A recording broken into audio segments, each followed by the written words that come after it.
Ketua Umum PSSI Erick Thohir mengaku akan memberikan bonus untuk PSM Makassar sebagai juara 1 Liga 2022-2023.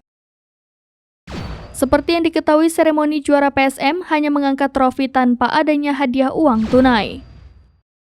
Akhirnya, Erick Thohir akan memberikan bonus sejumlah 2 miliar rupiah untuk PSM. Hal itu disampaikan Erick Thohir dalam konferensi pers Rabu 19 April 2023 siang yang disiarkan melalui Instagram pribadinya. Erick Thohir menegaskan ingin memberikan bonus untuk mengapresiasi PSM, namun Erick Thohir belum menentukan secara detail kapan bonus tersebut akan dikucurkan. Erick Thohir juga sempat bergurau terkait sumbangan dana untuk pemberian bonus tersebut.